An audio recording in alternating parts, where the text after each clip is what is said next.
Hello, I'm David Fabb. We're at the site of what was CKE Engineering, a group of 5 companies which I and my family owned until 2006, when it was liquidated as a direct consequence of corrupt activity on the part of Deloitte Touche accountants.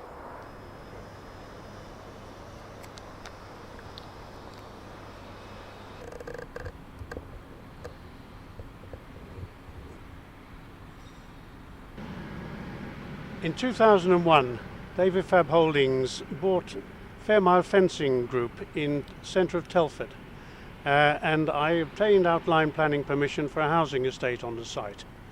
The site behind me was bought subsequently for £925,000 in order that Fairmile could retain employment in the area and move its production to this modern factory.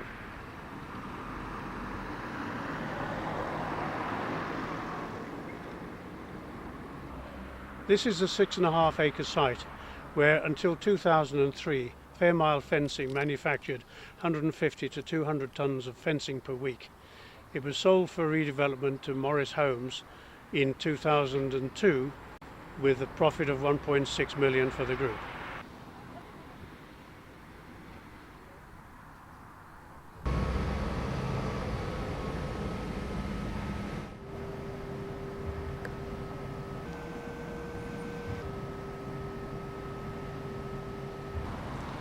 In February 2003, at the behest of its bankers GMAC, Fab Holdings bought a business in Bridgnorth called Phoenix Metal Products Limited.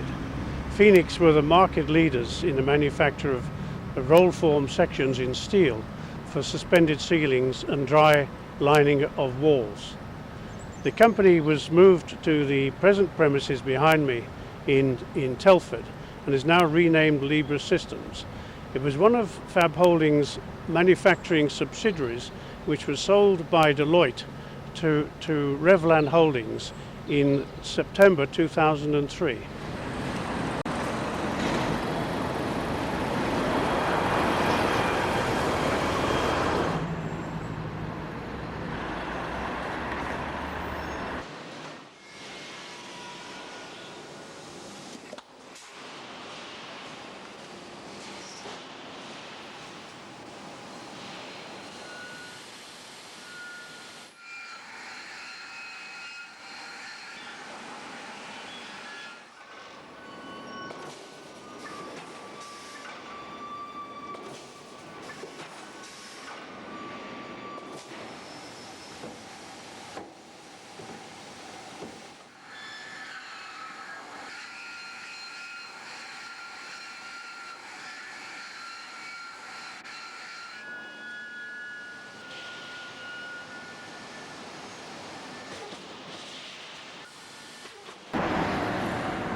I'm in Lounge Road, Stourbridge.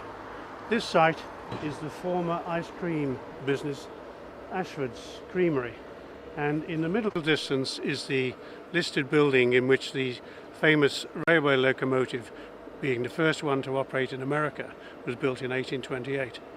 And it's on the edge of the canal and the 30-acre estate formerly occupied by Fab Holdings Limited.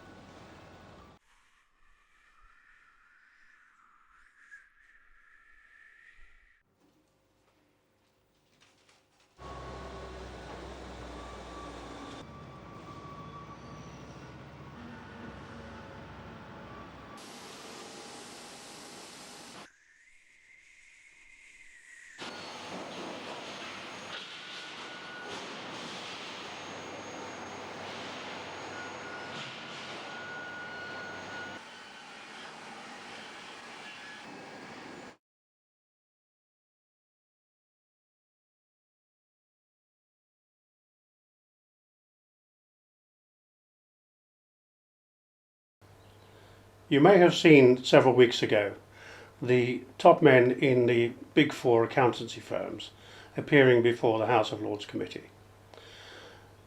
A po-faced John Connolly, the outgoing senior partner of Deloitte Worldwide, stated to the committee that in their role as advisors and auditors to RBS, they knew that it was a busted flush, but they signed it off as a going concern after they had had assurances that the bank wouldn't be allowed to fail.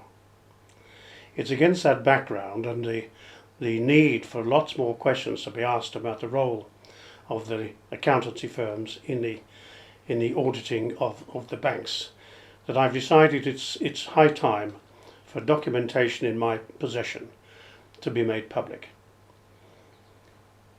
I have in my hand a document which is dated 10th of September 2007. It was sent to me by a journalist, an author. He had seen articles in the Private Eye concerning Deloitte's treatment of my group of 10 companies, Fab Holdings, which Deloitte forced into administration in June 2003.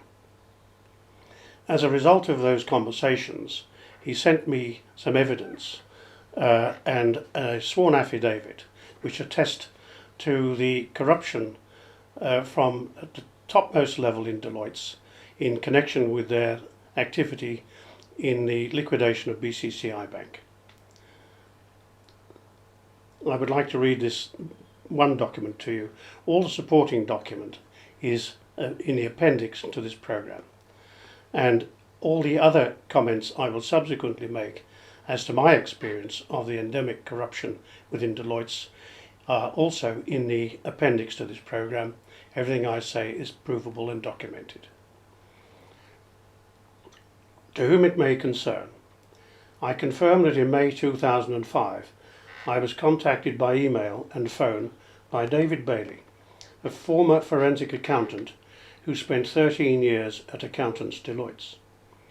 He contacted me after reading my book Rip-Off, the scandalous inside story of the consulting money machine. The subject of his contacts was to tell me that he was a key person in helping cover up how Deloitte had defrauded creditors during their insolvency work for the Bank of Credit and Commercial International, BCCI, through three main methods: fraudulent travel expenses, overcharging staff time, false accounting to conceal partners' salaries and bonuses from the tax authorities. According to David Bailey, the organisers of the fraud were Fred Goodwin, now chairman of a major UK bank, and John Connolly, at the time head of Deloitte's UK operations. David Bailey confirmed that a key part of his cover-up was preventing the Luxembourg authorities finding out any information about Deloitte's gross profit margins on the insolvency work. I would be ready to produce a signed affidavit confirming the precise details of my conversations with David Bailey, as well as provide copies of his emails. Signed, David Craig, author, Rip-Off. I have the signed affidavit and it is exhibited to this program. There's now a considerable clamour for a full public inquiry into the happenings which resulted in the implosion of RBS. Even our ex-Chancellor of the Exchequer is calling for a full public inquiry. I don't think there's any doubt that had the information which I have attached to this document been in the public domain at the time, that there's any chance that Fred Goodwin, the accountant, would have become a leading banker in this country.